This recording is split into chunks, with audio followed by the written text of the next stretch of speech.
Hello guys! Welcome back to my channel! At ang ganda ng topic natin ngayon, ang paborito nating investment, Pag-ibig MP2. Bakit solid bet ito 2025 and beyond? Specifically this year, dapat mag-umpisa na po tayo mag-invest sa MP2. Bakit? Kasi noong 2023, naalala niyo po ba, no? Sa mga matatagal ko ng subscriber, sinabi ko avoid MP2. Noon yun, 2023, pero hindi po ngayon. Today, ang paniniwala ko, opposite. Dapat lumilipat na tayo pa konti-konti sa Pag-ibig MP2. Bakit magkaiba po ang environment ng 2023 sa 2025? Bakit noong 2023, ang mura po ng mga stocks nung araw ng 2023, ang mumura po. Kaya ang dividend yield po sa stocks, no? Nung 2 years ago ay ang tataas po 6 to 10%. Madali po makahanap ng mga 6 to 10%. Tapos pag nagkaroon pa ng capital gains, may upside ka pa na capital gains, doble-doble na ang kita po natin. Pag kinumbine natin yung dividends, yung capital gains, maiiwan po talaga ang Pag-ibig MP2. Pero noon po yun. Ngayon, iba na po ang istorya ngayon 2025. Bakit? Mababa na po ang inflation ngayon. Hindi po katulad nung dati. Dati ang taas ng inflation. Halos mag-double digit na eh. No? Ngayon, ang baba na 1.4. No? Kaya po itong si BSP, si Bangko Sentral, nagbabagsak na siya. No? Konti-konti, binababa na niya ang interest rate. At ano ang ibig sabihin niyan, Kuya John? Kapag ang interest rate bumababa, no? At inaasahan natin for the next few months or the next 2 years, 1 to 2 years, ay talagang ibababa na po ito ng ibababa. Actually, sabi nga po sa balita, by this year, mga 75 basis points or almost 1% na po yun. Sa hindi po familiar sa word na basis points, no? Okay.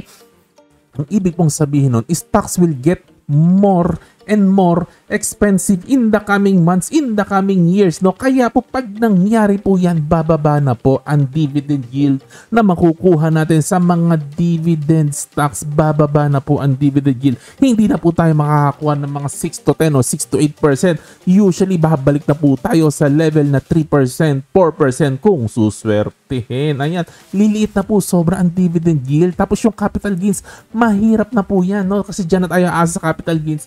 Mahirap na laro na po yan. Medyo pahirap na po ng pahirap kapag ganyan.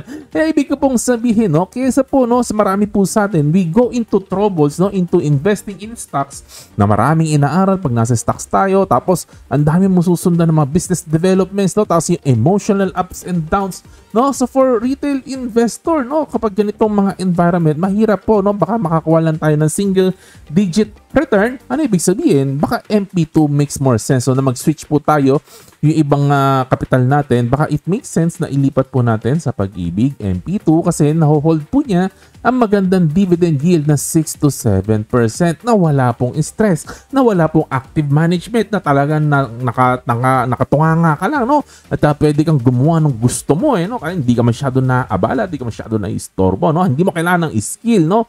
To beat that, no? Moving forward. Ayan. At lalo-lalo na po, no, sa mga tao, no, na wala pong time mag-invest on their own, wala silang time i-manage ang kanilang pera, kaysa po ipasok po ninyo, no, sa mutual fund or UITF, no.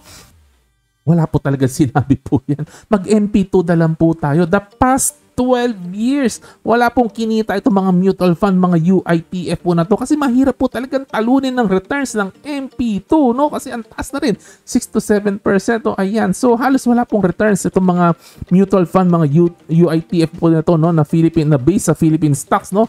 Kaya po minsan, mas okay na po mag-MP2. May solid ka na 6 to 7% na dividend every year. Walang stress, gumagana, hindi taas, baba, taas, baba, taas, baba, taas, baba. Maganda po lagi. So, it makes sense for this time, 2025, moving forward. Lalo-lalo na next year, habang tumatagal ang panahon, habang bumababa interest rate, lalo-lalo na po ngayon, ang bali-balita dahil nga dito sa US-China trade war, baka we import deflation, baka magkaroon ng deflation, magmura ang mga bilihin.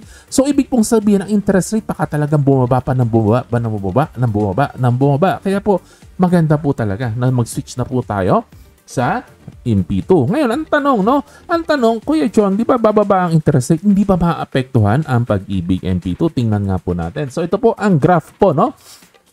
ng interest rate, no, the past almost 10 years po ito, no. Ayan, minsan nasa 3%, 2%, no, minsan nasa 6%, no. So nagfa-fluctuate po siya, no. Pero tingnan po natin ang Pag-ibig MP2, hindi po siya masyado nagpa-fluctuate. Na-maintain niya po yung 6 to 7% yung history po ng Pag-ibig MP2 mula po 2016 hanggang 2024, no. Ayan. Pero yung interest rate nagfa-fluctuate po siya. Ibig sabihin hindi po masyadong apektado. It looks like na kayang-kaya ng Pag-ibig MP2 magbigay ng maganda all day, all year, okay. Okay, kahit nasa low interest rate tayo, panalo pa rin.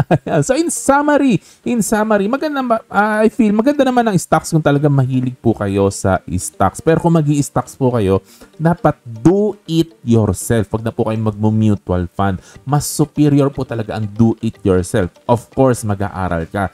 Ngayon, kung magi-stock ka, tapos hindi do it yourself dahil ayaw mo magsunog ng kilay at gusto mo naka-mutual fund ka, mas maganda, huwag ka na lang mag-stocks, mag-MP2 ka na lang kaysa iblagay mo pa yung pera mo sa mutual fund.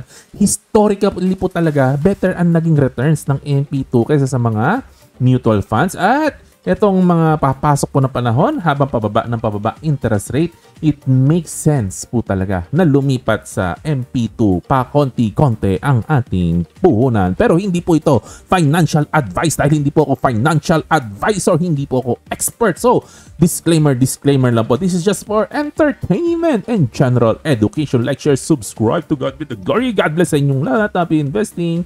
Bye-bye.